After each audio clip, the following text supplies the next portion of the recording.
guys, welcome to ANJ Bookminders tutorial. This is Jeff Ryan Bulandos, and for today's topic, we'll be discussing the law on obligations and contracts. So this discussion is or are intended for the business students. Okay, for the definition of our obligation, we have the Philippine Civil Code, Article 1156, an obligation is a juridical necessity to give, to do, or not to do. Please take note of the word juridical, meaning to say this is enforceable by our law.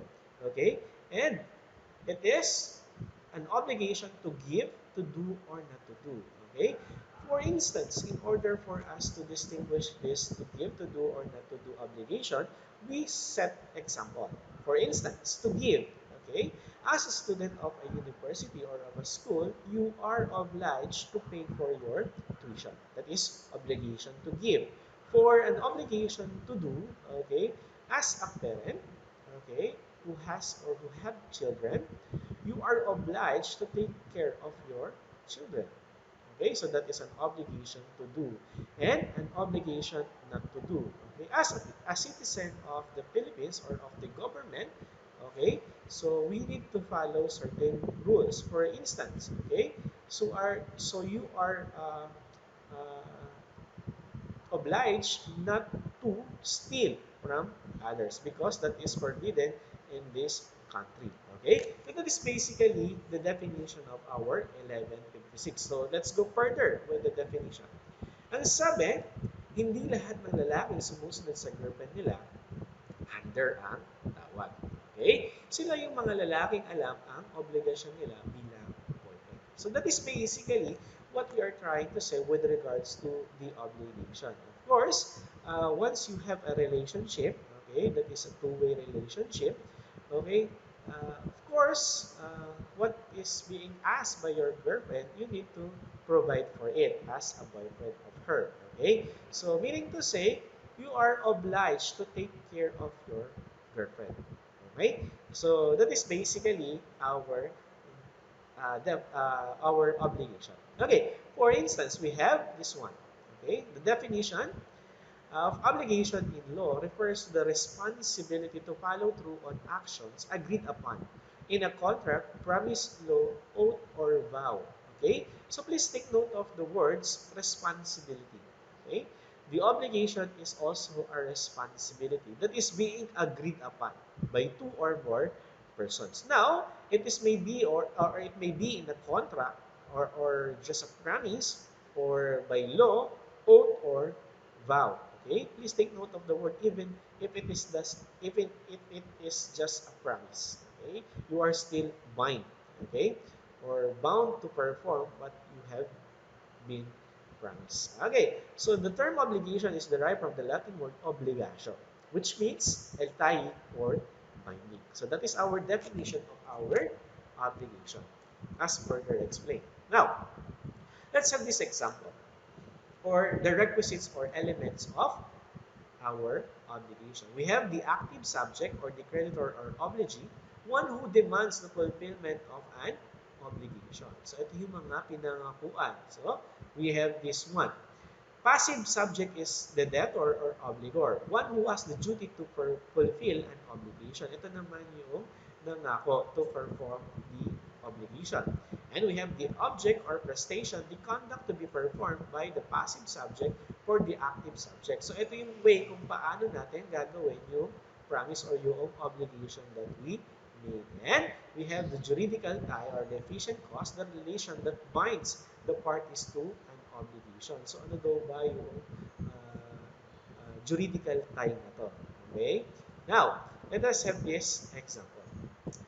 For the requisite of or elements of our obligations, by virtue of a contract of sale, Jevel obliged himself to deliver a book to press from Manila to Cebu for 2,000 pesos. Okay? So, there is a virtue of a contract of sale. So, nagbenta ako ng libro. Okay? Sa isang tao. So, on this scenario, we could easily identify that is the passive subject. The one who is obliged to deliver or who is the one who will perform the obligation. And this one is the active subject, the one who is may require the performance of an obligation. On this example, the delivery of a book, that is the prestation. And the virtue of a contract of sale, the contract of sale is your efficient cost. So that is the example of our requisites or elements of the obligation. Okay? Now, let's move on to Article 1156, Civil Obligation. On the civil obligation, there is a judicial tie between the parties enforceable by court or action. That is why we make we make note of the juridical, okay, necessity on the obligation or the definition of our obligation, because that would create the civil obligations of a person, okay, or of an entity, okay, which would be enforceable by court. Okay, for the natural obligation, there is a juridical tie between the parties which is not enforceable by court action. Voluntary fulfillment of all natural obligation by the obligor produces legal effects which the court will recognize and protect. Ano naman daw yung natural obligation na to? No? So, ibig sabihin daw, it has also a juridical tie, kaya lang, it is not enforceable na doon sa ating court. For instance, no? Prescription of your loans or prescription of your debts. Okay? So, natapos na yung term mo and eventually, nagbayad ka pa. Okay? So, hindi na sana siya enforceable kaso nagbayad ka dahil alam mo may utang ka pero prescribed na, no? So, kapag ka nagbayad ka, so that is or magtsaka pa lang siya magpuproduce ng legal effect. And moral obligation, there is no juridical tie between the parties. Voluntary fulfillment of moral obligation does not produce any legal effect which courts will recognize and protect. Okay, this is just like the natural obligation, but this time, okay, it is just a moral obligation, moral duties of the person. For instance, let us take the case of the Catholics. Okay, so the Catholics, we as Catholics are obliged to hear masses. Okay, maybe every Sunday. Okay, but we know for a fact that not all Catholics go to church to hear masses. Okay, so basically, we cannot go to court to ask for the court to compel or to ask for each and every one of us to attend the masses because this is just a moral obligation. Okay, so that is basically our kinds of obligation. Okay, next we have this one. Obligations and contract, Article 1157. So these are, or the obligation arise from law, contracts, quasi-contracts, acts or omission punishable by law, and quasi-delicts. So let us discuss each one by one. Alam mo ba ang salitang pagmamahal? Hindi ko yan pinag-aralan, pero sa'yo ko yan natutunan. Okay? So, let's relate that to our topic with regards to Article 1157, the source of obligation, the law. Okay? Sabi, the ignorance of the law excuses no one. Okay? So, balik tayo. So, that is basically what I'm trying to say. Okay? The feelings, yung pagmamahal natin, hindi naman natin pinag-aaralan yan. Kung saan na lang natin yan nararamdaman. So, that is basically the law. Okay? So, dapat alam naman natin yung law natin or yung batas natin with regards to our country. Okay? Where there is an enforcement of law itself, the obligation cannot be presumed and should be expressly or clearly provided for in the law or in order to be demandable. Okay? So, that is basically the source of obligation. Kapag nagka-jowa ka, mag-ipon kayo ng pera. Kahit 10 piso lang araw-araw. Okay? Dalawa kayo Okay? Tapos gumawa kayo ng kasunduan. Kung sino man ang mangiiwan, sa naiwan mapupunta ang pera. Okay? So what I'm trying to say or to understand, for you to understand here is that there is a meeting of mind between two persons and they put it into a contract or kasunduan. Okay? So let's relate that to our other source of income as to contract. When there is a meeting of minds between the parties, the obligation have the force of law and should be complied with in good faith. Okay? So, meron kayong contract. Halimbawa, contract of sale. No? Ako, bibili ako ng libro sa inyo or bibili ako ng isang bagay sa inyo. bibili ko yung lupa. Now, we have a contract of sale. Okay? That is enforceable. There is a meeting of mind. Okay? And that is enforceable by the court. Because that is complied in good faith. Okay, next one. Hindi porket gusto mo yung tao, ay obligasyon na rin gustuhin or mahalin ka pabalik. Check mo din kung may mahal siyang iba. Huwag kang tanga-tanga dyan. Okay? So dito, gusto ko yung paintindi dito is there is only one way. Okay? One way lang yung pagmamahal mo sa isang tao. So sabi natin, di ba ang pagmamahal dapat two-way yan. Pagka mahal mo isang tao, mahal ka din ng isang tao. So that is ang sinasabi natin na pagmamahal. So, wag daw tayo na one way lang. No? Ano ba yung gusto nating ipaintindi dito? Kasi, pwede natin i-relate yan dito sa may quasi-contract. When there is no meeting of minds between parties, but one party benefited at the expense of another. So, sa quasi-contract, so wala daw dito meeting of mind. No?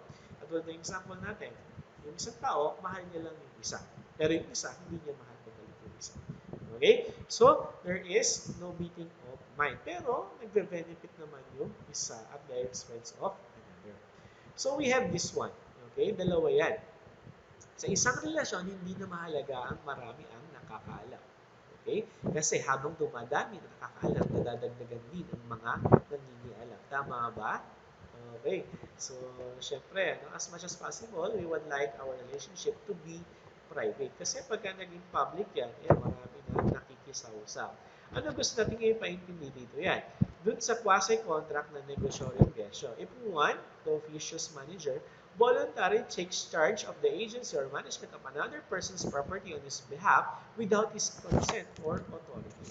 Okay? Pinakailaman yung property mo ng isang tao. Okay? Paano ba yon? Halimbawa, nasusunog na yung iyong bahay. Okay?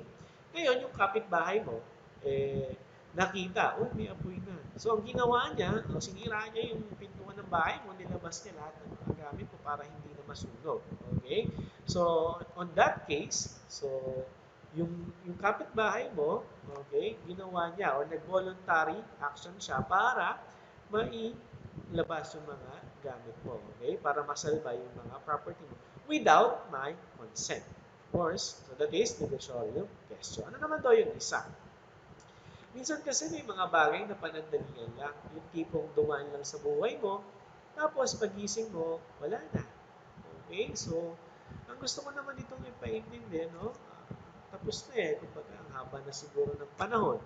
So, siguro dapat mag-move on ka na. Okay? So, yun yung dapat natin ipaintindi dito. Ano naman daw yung solution indemnity nito? Kasi, if one receives something that does not rightfully and legally belong to him. So, paano naman daw yun? Halimbawa ako, may utang ako kay Mr. A. Okay? Utang ko Mr. A. Kaya lang, so, dahil matagal na, panahon, no? Alala ko, may utang nga pala ako. Akala ko, ang utang ko sa'yo. Sa'yo ako nagbayad. So, ang nangyari, ikaw ngayon yung naka-receive ng payment ko. So, it does not rightfully belong to you. Okay? Legally belong to you. So, that is basically solution indemnity. Okay. Next, kasalanan ko ba kahit sobrang sakit na, ito pa din ako minamahal. Okay. So, relate natin yan dito sa sources of obligation are acts or omission punishable by law. An act or omission punishable by law committed through culpa or dolo. The words punishable by law means that the act or omission must be defined and punished by the Revised Penal Code and no other law. Okay? So, alam natin, no? Halimbawa, hindi mo pagbabayad sa pinangako mo, hindi mo pagtupad dyan sa mga pinangako mo. Yan, pwede siyang maging acts or omission punishable by law. No? So, pwede kang masaktan dyan. Si Crush ay parang isang ligaw na bala. Okay? Sa iba nakalaan, pero ako ang tinamaan.